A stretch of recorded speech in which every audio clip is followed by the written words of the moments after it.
Hello everyone, मैं हूं संदीप और आप देख रहे हैं डिफेक्टो क्लासेस। प्यारे बच्चों, प्रीवियस वीडियो में हमने जो एक्सरसाइज 1.1 है एनसीईआरटी मैथ क्लास 10th की, उसका बेसिक इंट्रोडक्शन किया था। चैप्टर 1 हम पढ़ रहे थे रियल नंबर्स। उसके अंदर जो मेन टॉपिक था, जो मेन कंसेप्ट था, वो था यूक्लिड डिवीजन लेमा। कि जो यूक्लिड डिवीजन लेमा कि इसके बारे में हमने पढ़ा था कि ये को जो लिक्विड डिवीजन लेमा है ये क्या होता है। ठीक है ना। अब इसका एक और नाम दिया था, या फिर आप इसको ये बोल सकते हो Euclid's division algorithm. Division algorithm. अब मैंने आपको लीमा और एल्गोरिथम के बीच का डिफरेंस बताया था कि एक्चुअल में लीमा क्या चीज़ है और एल्गोरिथम क्या चीज़ है। ये हम प्रीवियस वीडियो में पढ़ चुके हैं। अब प्यारे बच्चों, ये जो दोनों हैं, इनमें से आप किसी भी नाम को ले सकते हैं। ये दोनों एक दूसरे से इतने क्लोजली लिंक होते हैं कि इनको हम अलग से नाम भी दे देते हैं। वो होता है डिवीजन एल्गोरिथम। डिवीजन एल्गोरिथम, यानी कि अगर कहीं ये भी लिखा मिले तो आप ये समझिएगा कि यूक्लिड डिवीजन लीमा से रिलेटेड ही बात हो रही है।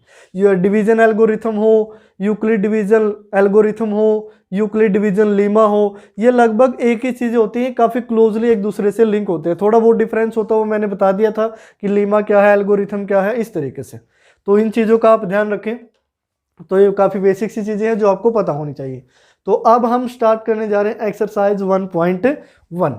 अब आप सीखेंगे कि यूक्लिड डिवीजन लीमा है जो, उसका हम यूज कैसे करते हैं, या फिर डिवीजन एल्गोरिथम का हम यूज कैसे करते हैं। प्रीवियस वीडियो में जस्ट एक इंट्रोडक्शन था। तो यहां से देखिए, हमने पढ़ा था कि जो यूक्लिड डिवीजन लीमा है उसको हम क्यों स्टडी करते हैं, ताकि हम दो नंबर्स का एचसीएफ फाइंड आउट कर सकें। अब क्वेश्चन नंबर फर्स्ट ही है, use Euclid division algorithm to find the HCF of two numbers. इसका फर्स्ट पार्ट मैंने यहाँ लिख लिया है।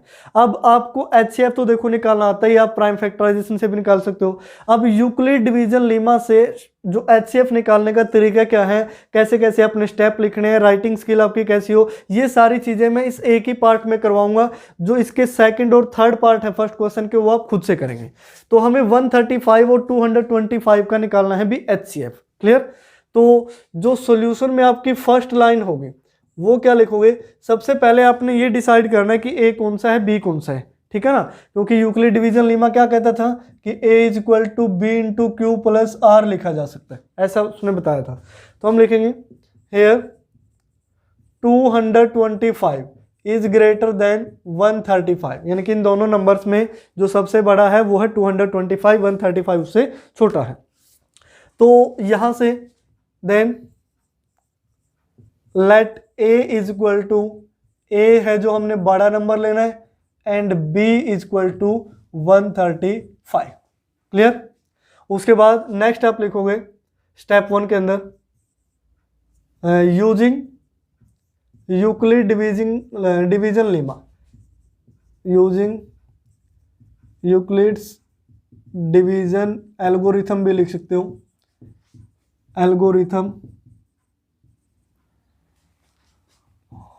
ऑन 135 एंड 225, यानी कि इन दोनों नंबर्स पे आपने क्या करना है, यूक्लिड डिवीजन एल्गोरिथम का यूज करना है।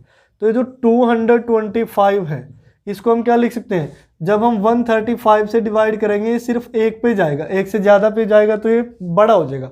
जब 135 इंटू 1, अब रिमाइंडर कितना बचेगा, यहाँ वैल्यू आएगी 90। अगर आपको ऐसा समझ में नहीं आ रहा तो आप 225 को ऐसे यहाँ डिवाइड करके रफली, और फिर आप लिख सकते हैं कि 135 1 जा 135, क्योंकि देखना तो आपको पड़ेगा 90 क्या आया रिमाइंडर। अब 90 135 से छोटा है, आगे फर्दर डिवाइड करने की जरूरत ही नहीं है। अब नेक्स्ट स्टेप क्या होगा, है रिमाइंडर है जो रिमाइंडर नॉट इक्वल टू 0। अब जब तक रिमाइंडर 0 नहीं आ जाता तब तक आपने ये जो एल्गोरिथम है ये अप्लाई करते रहना है भी।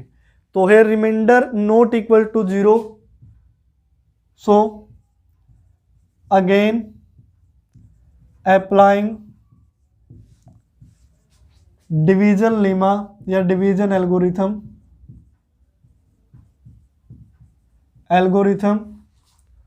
ऑन, अब कौन से नंबर लेने हैं भी, आपने 135 लेना है एंड 90 लेना है भी। 135 एंड 90। तो अगेन से आप इन पे अप्लाई करोगे तो 135 बड़ा नंबर है, एक ही जगह काम करेगा। 90 इंटू 1, क्योंकि 90 इंटू 2 करोगे 180 से ज़्यादा हो जाएगा 90, और रिमाइंडर कितना बचा 45। नेक्स्ट फिर वही स्टेप लिखोगे,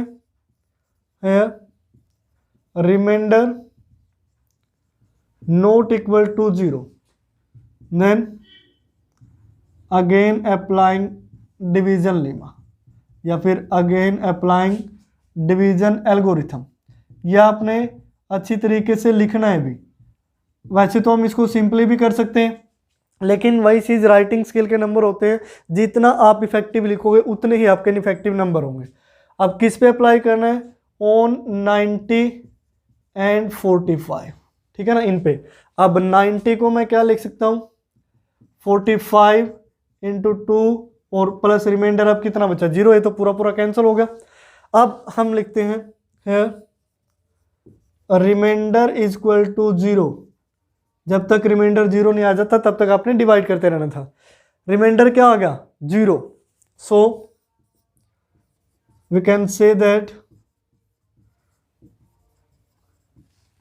ये जो डिवीजर है, द डिवीजर या डिवाइजर भी बोलते हैं इसको, divisor is the HCF of the given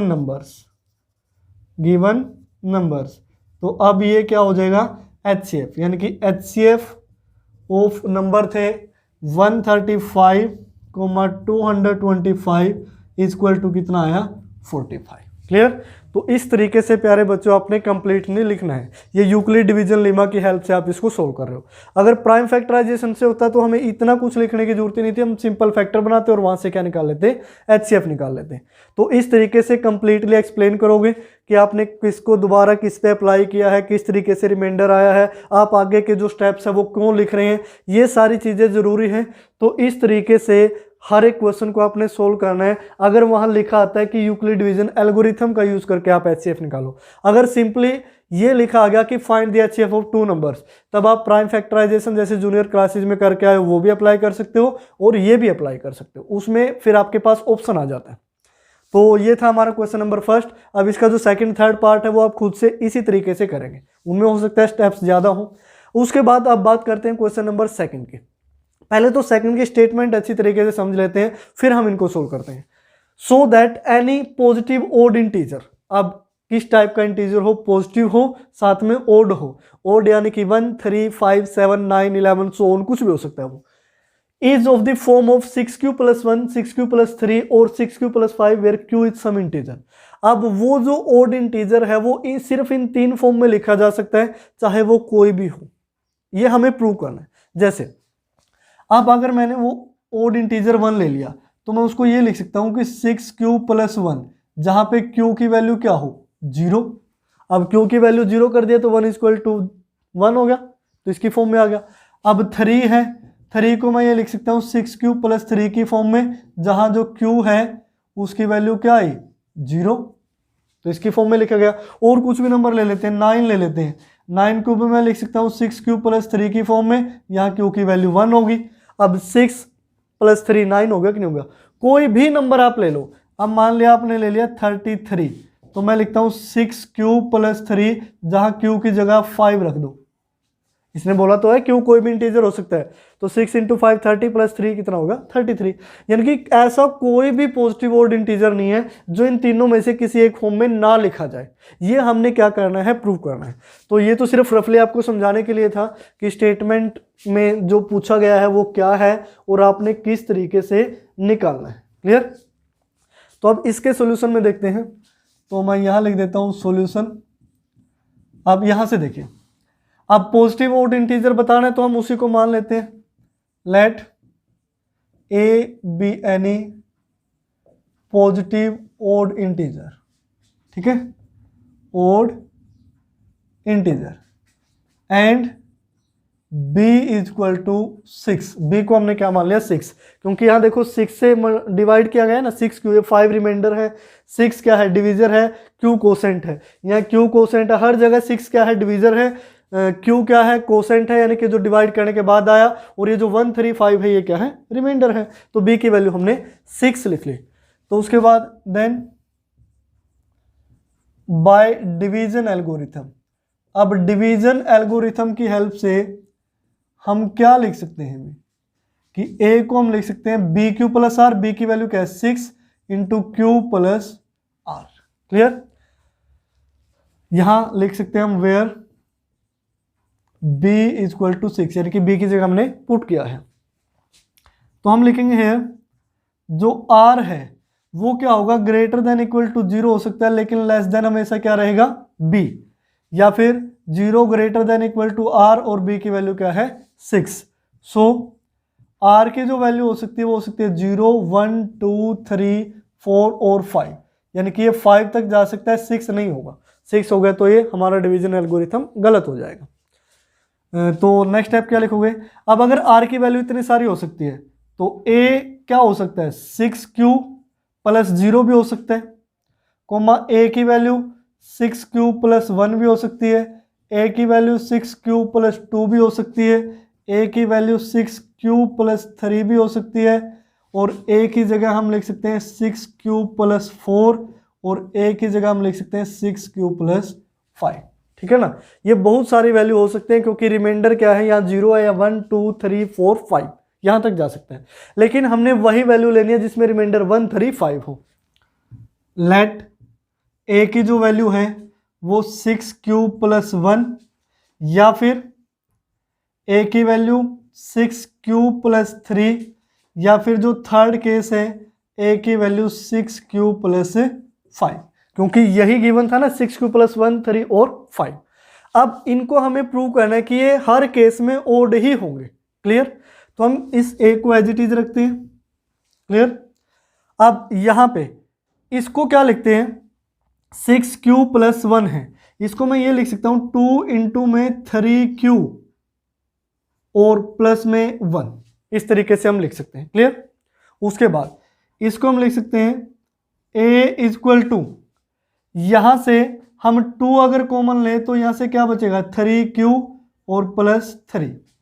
ठीक है ना, या फिर हम एक तरीके से ये भी लिख सकते हैं, ये जो 6q प्लस 3 है मैं इसको 2 प्लस 1 लिख लेता हूं। क्या लिख लिया, 2 प्लस 1।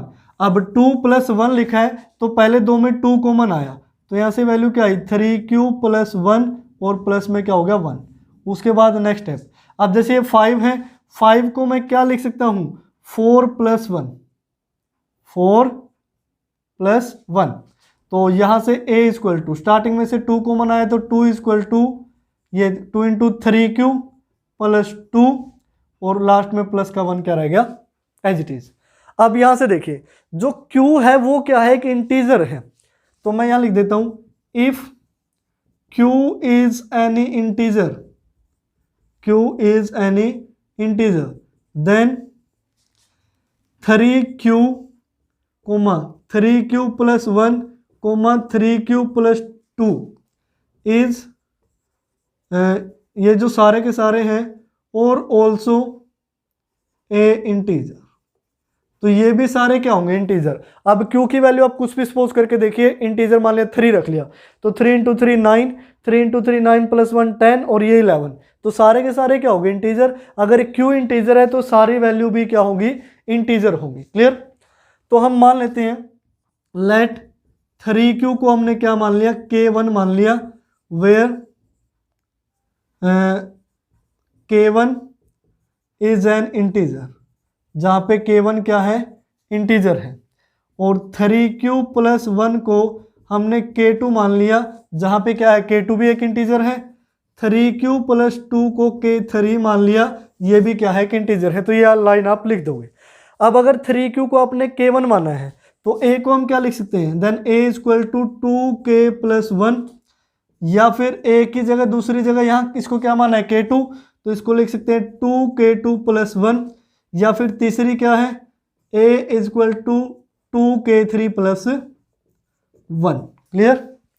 अब 2k1 plus 1, 2k2 plus 1, 2k3 plus 1, ये सारी वैल्यू आ गई। अब जो ओड नंबर की रिप्रेजेंटेशन होती है, अभी ओड नंबर्स की जो रिप्रेजेंटेशन होती है वो होती है 2n प्लस 1, जहां n किसी भी इंटीजर से बिलोंग कर सकता है, या फिर n को आप नेचुरल नंबर से अगर वो पॉजिटिव है तो।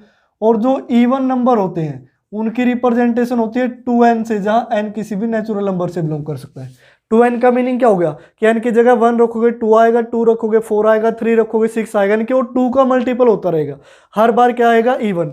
और इवन नंबर में अगर हम 1 प्लस कर देते हैं तो वो क्या आता है? ओड। ये हर केस में रहता है भी, चाहे वो किसी भी टाइप का हो, यानी कि 2n प्लस 1 हर केस में क्या रहेगा? ओड नंबर रहेगा। अगर n की जगह आप कुछ भी नेचुरल नंबर रख के देखो, कुछ भी रख लो, नेचुरल नंबर 10 रख लिया, 2 इंटू 10 20 प्लस 1 करोगे 21, ये भी क्या आ गया? ओड आ गया। तो यहां से आप क्या लिखोगे? Which is the general form of the odd numbers, clear? तो ये क्या आई? एक जनरल फॉर्म आई किसकी? ओड नंबर की। तो इस तरीके से हम प्रूव कर सकते हैं कि जो कोई भी ओड नंबर है वो इन तीनों फॉर्म में लिखा जा सकता है, इनके अलावा वो कहीं बाहर नहीं लिखा जा सकता है, कुछ और फॉर्म नहीं है उसकी। अब आपको लिखने का तरीका ये है, इस तरीके से आपने इसको प्रूव करना है। अब आप कोई भी नंबर ऐसा सोच के देखिए और देखिए कि क्या वो इनसे अलग किसी फॉर्म में लिखा जाता है। अगर ऐसा है तो फिर तो हम गलत है। कोई भी ऐसा पॉजिटिव ओड इंटीजर नहीं है जो इस फॉर्म से बाहर, यानी कि इससे कुछ अलग फॉर्म में लिखा जाए। तो इस तरीके से प्यारे बच्चों आपने क्वेश्चन नंबर 2 कंप्लीट करना है। उसके बाद देखिए प्यारे बच्चों, जो नेक्स्ट है question number 3, an army contingent of 616 members is to march behind an army band of 32 members in a parade। अब क्या करना है कि जो एक आर्मी की कंटिजेंट है उसमें टोटल 616 मेंबर्स हैं, उनको एक मार्च में हिस्सा लेना है। और वो किसके बैंड काम करेंगे? एक आर्मी बैंड है जिसमें 32 मेंबर्स हैं। The two groups are to march in the same number of columns. अब जो दोनों हैं उनको क्या करना है? सेम नंबर ऑफ कॉलम में मार्च करना है। अभी what is the maximum number of column in which they can march. तो मैक्सिमम नंबर ऑफ कॉलम क्या होंगे जिसमें वो मार्च कर सकते हैं। इसको ऐसा समझिए कि हमारे पास दो ग्रुप हैं, एक के अंदर 616 मेंबर्स हैं, एक में 32 मेंबर हैं। क्लियर? अब हमने लाइनें लगानी है, जैसे 616 मेंबर्स की हमने लाइन लगानी है ऐसे। अब वो कितनी लाइन्स होगी? हर एक लाइन में बंदे हैं, जो जितने भी पर्सन है वो एक जैसे हों। क्लियर? हर एक लाइन में कितने होने चाहिए? एक जैसे होने चाहिए। अब जैसे 616 हैं, मैं बोल रहा हूं भी एक लाइन में आप 10-10 खड़े हो जाओ।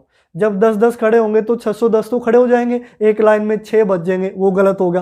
अब 32 वाले में 10-10 खड़े होंगे, 3 लाइनें बनी, 2 फिर बच गए। यानी कि ऐसा कुछ भी नहीं बचना चाहिए। यानी कि एक ग्रुप अलग से है, दूसरा ग्रुप अलग से है, उनको लाइनों में इस तरीके से खड़ा करना है कि वो पीछे से क्या हो जाए? बराबर हो जाए। जैसे ये फर्स्ट ग्रुप है, मान लिया 616 मेंबर वाला, भी इनकी जितनी भी लाइनें बने इस तरीके से, वो पीछे यानी कि सभी में मेंबर क्या होने चाहिए? इक्वल होने चाहिए। ये 32 मेंबर्स का ग्रुप है, तो जितनी भी लाइनें बने पीछे से ये जो नंबर्स हैं वो क्या होने चाहिए? एक जैसे होने चाहिए। ये ना हो कि इसकी एक लाइन तो यहाँ एंड हो रही है, एक यहाँ एंड हो रही है, एक लाइन यहाँ एंड होगी, ऐसा नहीं होना चाहिए। इसको इस तरीके से आप समझो, ठीक है ना? हर एक रो के अंदर एक जैसे बंदे होने चाहिए, एक सेम नंबर्स होने चाहिए, ये चीज़ें इसको ऐसे समझो। लेकिन यहाँ क्या है? कॉलम है, तो ये फर्स्ट कॉलम, सेकंड कॉलम, इस तरीके से। अब जब भी हमें ऐसा करना होता है तो हमें एक ऐसा नंबर चाहिए जो दिए गए मेंबर्स को, यानी कि दिए गए नंबर्स को दोनों को डिवाइड कर पाए। अब इसने देखो एक मेन चीज यहां है, what is the maximum number of column. Maximum, बड़े से बड़ा नंबर फाइंड आउट करना है। और बड़े से बड़ा नंबर किस में आता है? हाईएस्ट कॉमन फैक्टर के अंदर, यानी कि एचसीएफ के अंदर। और एलसीएम, अगर ये बोलता छोटे से छोटा नंबर क्या हो सकता है, फिर हम क्या लिखते हैं? LCM, list common multiple. ठीक है ना? तो हमें अब सिंपली क्या निकालना है? इन दोनों नंबर्स का एचसीएफ निकाल देना है। क्लियर? तो यहां से सॉल्यूशन के अंदर आप लिखोगे the maximum number of columns is the HCF of two given numbers. कौन से है? 616 एंड 32। अब आपने क्या करना है? 616 और 32 का एचसीएफ निकाल देना है। अब यहां से हम लिखेंगे यूजिंग यूक्लिड डिवीजन एल्गोरिथम। या फिर डिवीज़न लीमा आप लिख सकते हो, ठीक है ना। तो using liquid division Lima, Euclid division Lima का आप यूज़ करोगे तो इस तरीके से। अब मैं इसको सिंपली सोल्व कर देता हूँ। देखो हर एक स्टेप नहीं लिखेंगे। जो बड़ा नंबर है वो क्या है 616, उसको हम क्या लिख सकते हैं 32 इंटू में या मल्टीपल और प्लस रिमाइंडर। अब 616 को हम 32 से डिवाइड करते हैं भाई 32। अब 32 टू जा करोगे तो वो आएगा 64, वो हो गया ज़्यादा तो 1 पे जाएगा, 1 पे 32, ठीक है ना। अब हमने 61 में से 32 को माइनस करना। अगर ये 64 होता और 32 को हम माइनस करते तो कितना हो जाता 32 आ जाता, लेकिन 3 कम है तो ये कितना हुआ 29, ठीक है 29 होगा। और उतार लिया यहाँ से 6, इस तरीके से डिवाइड करते हैं ना सिंपली।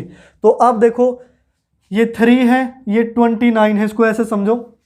तो 7 पे 21, 8 पे 24, 9 पे 27, तो 9 पे करते हैं 9 2 जा 18, 9 3 जा 27 और 1 28, तो ये बचा 8। क्लियर। तो मैं इसको लिख सकता हूँ 32 इंटू 19 और प्लस में 8। अब यूक्लिड डिवीजन लीमा किस पे अप्लाई करोगे 32 और 8 पे। तो यहाँ 32 और यहाँ पे 8 इंटू 4 कितना हो गया 32 और प्लस में रिमाइंडर क्या बचा 0। तो यहाँ से प्यारे बच्चों जो HCF की वैल्यू आई वो क्या आई 8 आई भी। Clear, HCF 8। अब आपने क्या करना है कि जो 32 मेंबर्स हैं एक लाइन में आपने एक कॉलम में 8 मेंबर्स को खड़ा कर देना है। तो टोटल कितने कॉलम्स बनेंगे भी 4 बनेंगे, और जो यहाँ से इक्वल होंगे स्टार्टिंग से भी और एंड से भी। जो 616 है उसको भी एक कॉलम के अंदर 8 मेंबर खड़े कर देने हैं। 8 से डिवाइड करोगे 8 7 जा 56, 8 7 जा 56, तो ऐसी कितनी लाइनें बनेंगी या फिर ऐसे कितने कॉलम बनेंगे 56। तो सभी कॉलम्स के अंदर कितने कितने मेंबर्स आएंगे टोटल 8 मेंबर्स होंगे भी। Clear.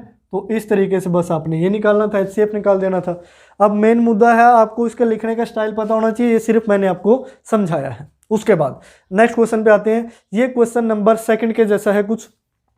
Use Euclid division lemma to show that the square of any positive integer is either of the form 3m और 3m + 1 for some integer m।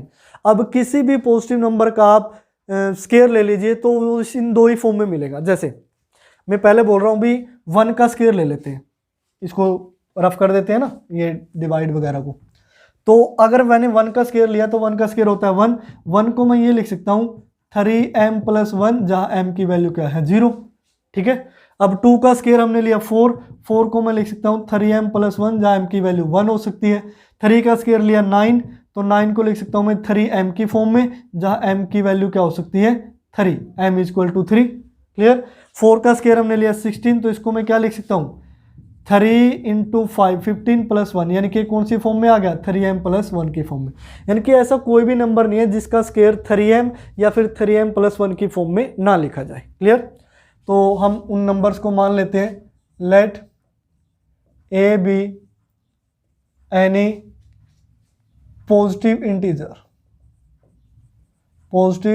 Integer and b = 3। b की value क्या ली है 3, यानी कि b क्या होता है डिवीजर। जो डिवीजर है वो किस फॉर्म में गिवन है 3 की फॉर्म में, यानी कि 3 है वो। तो उसके बाद using Euclid division Lima, Euclid division Lima, तो हम क्या लिख सकते हैं a को, a की वैल्यू हो सकती है 3। अब देखो a की वैल्यू, a तो कोई भी पॉजिटिव इंटीजर है जिसको हमने किससे डिवाइड करना है 3 से डिवाइड करना है। किससे डिवाइड करना है 3, तो इसको मैं 3q लिख सकता हूं।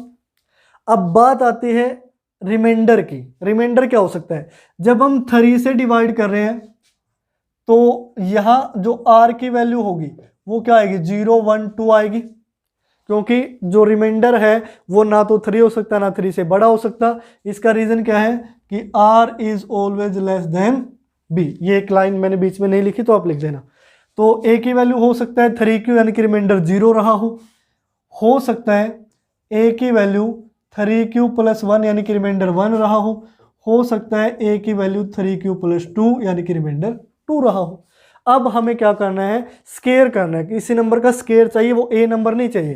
तो हम यहां लिख देते हैं squaring both sides, squaring both sides, कि दोनों साइड हम क्या कर देते हैं, स्केयर कर देते हैं। तो ये a square is equal to 3q का स्केयर 9q स्केयर आएगा। सेकंड में a square is equal to a plus b का होल स्केयर, तो 9q square plus 2ab 2 into 3 6q plus b square यानी कि 1 होगा। तीसरा केस लेते हैं, a square is equal to a square यानी कि 9q square plus 2ab 2 into 3 6 into 2 12q और प्लस 2 इंटू 2 4 होगा। क्लियर। उसके बाद ये ए स्केयर, इसमें से हम 3 कॉमन ले लेते हैं तो इसको लिखा जा सकता है 3q स्केयर। उसके बाद ए स्केयर, इसमें से पहले दो में से हम ले लेते हैं 3 कॉमन, तो ये कितना हुआ 3q स्केयर और 3 2 जा ये 2q प्लस में क्या है 1। उसके बाद ए स्केयर, ये जो 4 है मैं इसको 3 प्लस 1 लिख लेता हूँ, बात तो एक ही है। और पहले 3 टर्म में आपको क्या कॉमन दिखाई दे रहा है 3, जब आप 3 कॉमन लेंगे तो यहाँ से कितना बचेगा 3q स्केयर, 3 4 जा 12q और 3 1 जा 3 और प्लस में क्या आ गया 1। अब नेक्स्ट आप लिखेंगे इफ q, अब ये m के लिए था ना कि m कोई भी इंटीजर है, अब हमने लिख लिया q, अब आप m की जगह q लिखो m लिखो कोई इफेक्ट नहीं पड़ेगा इस तरीके से।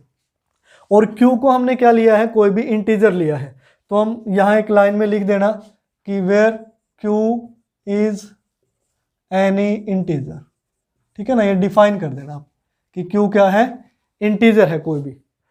If q is any integer, अगर q कोई भी एक इंटीजर है, देन ये जो 3q स्क्वायर है और 3q स्क्वायर प्लस 2q है और ये जो 3q square plus 4q plus 1 है, are also an integer, are also the integers, ये भी क्या होंगे इंटीजर्स होंगे। क्लियर।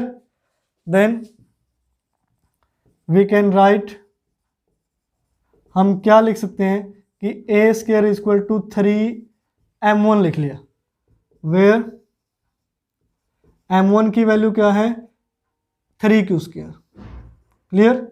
और उसके बाद ए स्क्वायर दूसरे वाले को हमने क्या लिख लिया 3 इंटू m2 लिख लिया, वेयर m2 की वैल्यू क्या है 3q स्क्वायर प्लस 2q।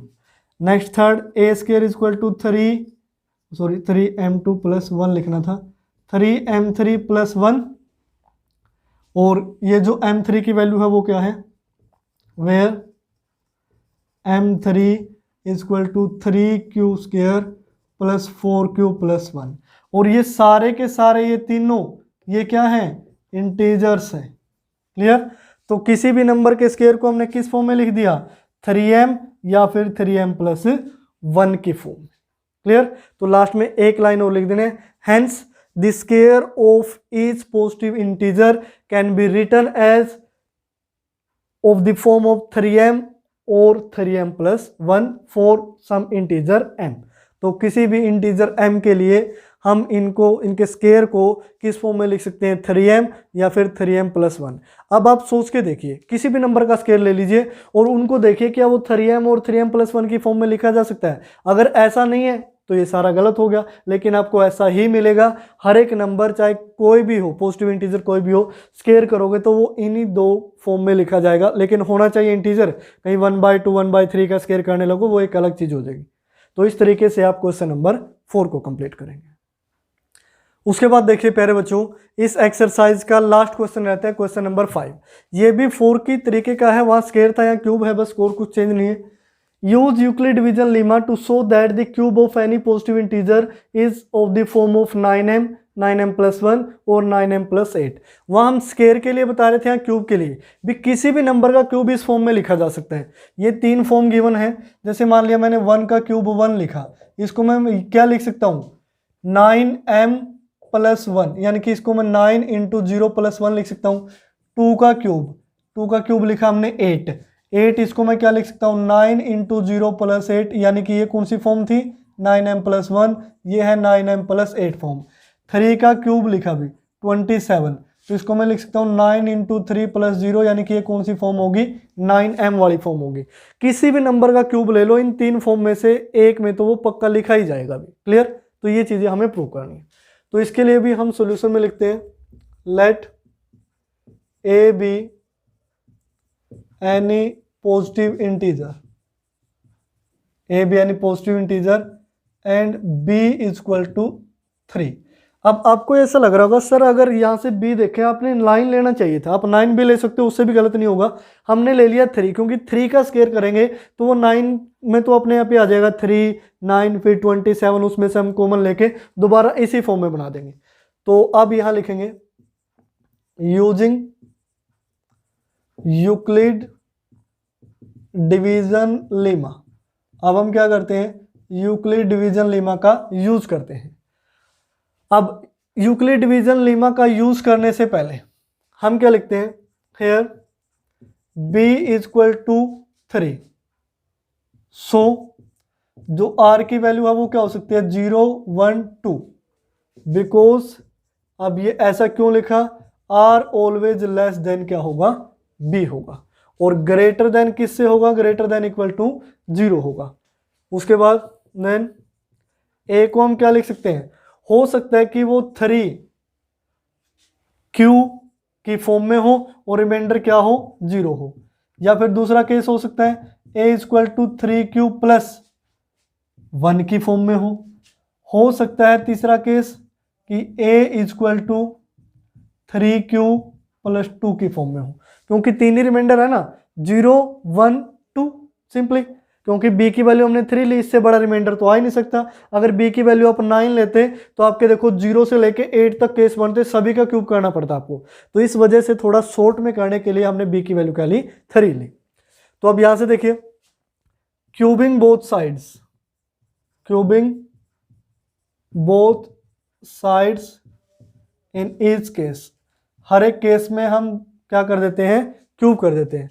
तो फर्स्ट में जो a क्यूब होगा वो 3 का क्यूब 27 क्यूब आएगा, क्लियर। अब इसी को सोल्व कर लेते हैं, a cube is equal to, इसमें से 9 कॉमन ले लेते हैं तो ये क्या बचा, 3Q क्यूब बचा, क्लियर। अब दूसरे केस पे आते हैं, यहाँ a क्यूब किया, ये तो a क्यूब होगा, a प्लस b का होल क्यूब, 3 इंटू कितना होगा 27 cube, a cube plus b cube 1 हो गया, प्लस 3 इंटू ए स्केयर बी, ए स्केयर करोगे तो 3 into 3 9 into 3 27 Q square plus 3ab square, तो 3ab स्केयर करोगे तो 3Q, ये हो गया अभी। तो ये हमने क्यूब का फॉर्मूला ओपन कर दिया, तो ये a cube as it is. अब फर्स्ट, थर्ड और फोर्थ में से हम यहां से कॉमन ले लेते हैं। अब एक चीज और ध्यान रखना, 3, हाँ ये 9 आएगा भी, यहाँ वैल्यू क्या आएगी 9। देखो a क्यूब था तो 3Q का क्यूब ये आया, b क्यूब 1 आया। अब उसके बाद 3a स्केयर, a स्केयर किया तो 9 इंटू 3 27, और q स्केयर तो आएगा ही, 1 के साथ मल्टीप्लाई करो कोई इफेक्ट नहीं पड़ेगा। उसके बाद जो नेक्स्ट था 3ab स्केयर, तो 3 इंटू a किया तो 9 और b स्केयर तो क्या है 1, तो 9Q हो गया। अब इन सभी में से क्या कॉमन आ रहा है, 9 कॉमन आ रहा है। यहाँ से कितना बचेगा 3Q क्यूब, यहाँ से 3Q स्केयर, यहाँ से 9 कॉमन लिया तो Q, और ये प्लस का 1 बाद में बच गया, क्लियर। अब तीसरी फॉर्म पे आते हैं, या फिर ये हो सकता है a cube is equal to, इसका होल क्यूब करते हैं 3Q प्लस 2 का होल क्यूब, तो a cube is equal to 3 का a क्यूब यानी कि 27Q क्यूब, 2 का क्यूब 8। उसके बाद नेक्स्ट हम लिखते हैं 3a स्केयर b, तो a स्केयर करोगे तो 9 इंटू 3 27 इंटू 2 52Q स्केयर। उसके बाद 3ab स्केयर, b का स्केयर 2 गुणा 2 4 गुणा 3 12 और गुणा 3 ये हो गया 36 और Q, ठीक है ना। ये होल क्यूब ओपन कर दिया। अब तो a cube as it is, इन सभी टर्म्स में से 9 कॉमन, तो यहाँ से बचा 3Q cube, 8 as it is बाद में लिखेंगे, 6Q स्केयर 4Q, और ये प्लस 8 में से तो कुछ कॉमन नहीं आ रहा था, तो इस तरीके से। अब यहां हम लिखते हैं if Q is any integer, Q is any integer, then जो ये है 3Q cube comma 3Q cube plus 3Q square plus Q, और लास्ट क्या है 3Q cube plus 6Q square plus 4Q are also the integers, ये भी सारे क्या होंगे इंटीजर्स। तो तो नेक्स्ट लाइन क्या लिखोगे, then we can write a is equal to, यहाँ क्या लिखा a क्यूब, तो 9m1। दूसरा a cube is equal to 9, इसको m2 मान लेते हैं, +1। तीसरा a cube is equal to 9m3 + 8। अब जहाँ पे हम यहाँ क्या लिखेंगे, वेयर m की वैल्यू क्या होगी 3q क्यूब, और ये क्या होगा एक इंटीजर, m1 की वैल्यू, m2 की वैल्यू क्या होगी 3q क्यूब + 3q² + q, यानी कि ये m2 और ये भी क्या है एक इंटीजर। और m3 की वैल्यू क्या होगी 3q क्यूब + 6q² + 4q, और ये भी क्या है इंटीजर। तो सभी नंबर्स का क्यूब है वो या तो 9m + 1 या फिर 9m + 8 की फॉर्म में होगा। तो आपने इस तरीके से इसको प्रूव करना है। अभी तो ये सारी चीज़ें आपने लिखनी है, हो सकता है कि एक दो स्टेप मैं डायरेक्ट लिख देता हूँ, तो आप ध्यान रखें आपने हर एक चीज़ को अच्छी तरीके से एक्सप्लेन करके लिखना है, कोई भी चीज़ डायरेक्ट ना हो। तो जब भी आप फेयर कॉपी में लिखें या कहीं भी एग्जाम में लिखें तो आपकी यही आदत बनी रहे, वरना एग्जाम में डायरेक्ट लिखोगे तो नंबर भी फिर वो डायरेक्ट टाइप के ही आते हैं। तो इस तरीके से प्यारे बच्चों आज की इस वीडियो में हमने एक्सरसाइज 1.1 को कंप्लीट किया। जो नेक्स्ट एक्सरसाइज में हम पढ़ेंगे वो है फंडामेंटल थ्योरम ऑफ अर्थमेटिक, वो भी डिवीजन से ही रिलेटेड है, उसके बारे में हम नेक्स्ट वीडियो में डिस्कस करेंगे। क्योंकि एक ही वीडियो में अगर सारा कुछ कर दें तो वीडियो की लेंथ काफ़ी लंबी हो जाती है, जिससे स्टूडेंट को भी देखने में प्रॉब्लम होती है और हमें भी उसको एडिट वगैरह करने में या अपलोड करने में काफ़ी दिक्कत आती है। तो प्यारे बच्चों आज की वीडियो में फिलहाल इतना ही, देखते रहिए डिफेक्टो क्लासेस।